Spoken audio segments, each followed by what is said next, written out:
Ed Harding has a night off. Dick Reyes here with sports. Here's a Purdue fan right here, so go easy on her. Disappointed. It's a great game, though.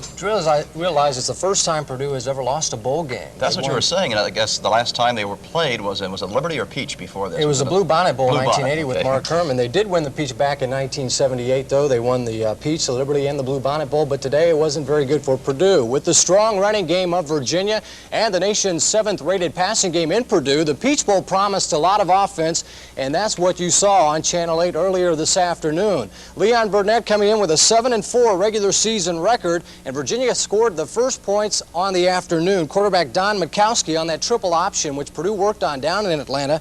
Didn't work very well, though. Howard Petty, an 11-yard touchdown run into the corner of the end zone, 7-0. Purdue gets 3 back on a 24-yarder by Mike Rendina, a field goal there. And on the ensuing kickoff, they go for the onside kick. Rod Woodson comes up with the football. Big break for Purdue, and they do good on it. Jim Everett with a 23-yard touchdown pass to Steve Griffin, and Purdue takes the lead for the first time, 10-3. In the second quarter, Mikowski goes 3 yards into the end zone to Geno Zimmerlink, 14-10 Purdue. Then Everett comes to life. A 17-yard touchdown pass to Jeff Price, over 250 yards on the day passing for Everett. He closes out the half with a 12-yarder to Marty Scott, 24-14 Purdue. Things looking good, but Virginia comes back, a 1-yarder touchdown run by Mikowski there, 24-21. This is the field goal that put them over, 27-24 with 7 minutes to go, and Purdue driving for what would have been the winning touchdown, but Jim Everett is picked off by Ray Daly, and the Virginia Cavaliers hold on to the ball the rest of the way. They beat Purdue 27-24, a heartbreaking loss for Purdue, but it was an excellent season at any rate. Nobody expected them to go to a bowl game. Tonight, it's the Blue Bonnet Bowl. West Virginia takes on Texas Christian at the Astrodome in Houston. And now, as far as pro football is concerned, we're down to 4 teams in the NFL playoffs. Chicago and San Francisco in the NFC, and Miami and Pittsburgh in the AFC. Denver did not have a healthy John Elway yesterday, and the Steelers took advantage of that. Late in the game, the big play, this interception by Eric Williams with the game tied 17-all, and that set up the winning score for Pittsburgh. Frank Pollard's second touchdown of the day. Pittsburgh wins it 24-17. And against Washington, the Bears came up with the big plays all day. Walter Payton on that fake reverse option pass, 19 yards to Pat Dunsmore. And Steve Fuller, coming off the injury, was 9 of 15 for the day, 211 yards. The big play, 75 yards to Willie Gault. Chicago sends Washington out early for the first time in 3 years, 23-19. Bob Knight and Indiana completed their first season last night by capturing the Hoosier Classic 80-63 over Florida. Next up, the Big Ten season, starting Wednesday night at Michigan. Coach Knight was looking for added leadership on the floor. He inserted Dan Dockich into the starting lineup, and the senior from Merrillville delivered 13 points in the first half. Steve Alford had 12 in the half, and the Hoosiers led 41-25 at halftime. The Gators and Coach Norm Sloan could never get back in the game. Alford was the Classic MVP with 27, and Dockich finishes up with 23 points, both on the all-tourney team. Indiana wins it by 17, the final last night. Indiana 80, Florida 63.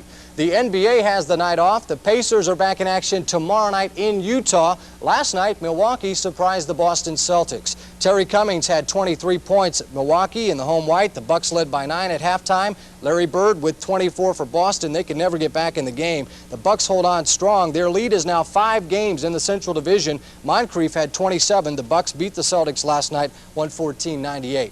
The Checkers play tonight in the Coliseum against Milwaukee, hoping to snap a 3-game losing streak. They're now 3 games below 500.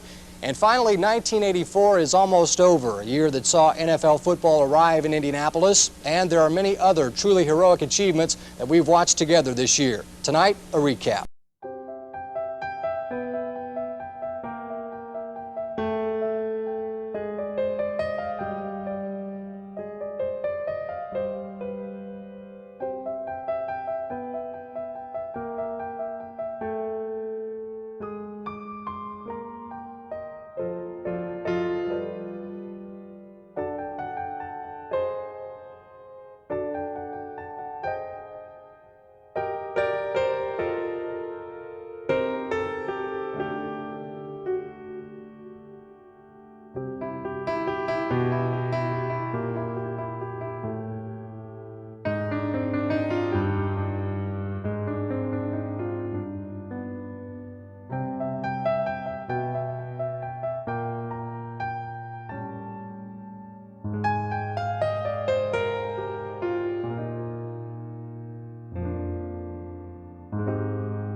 Vegas. Next year's reel, you'll have the Chicago Bears showing their Super Bowl rings.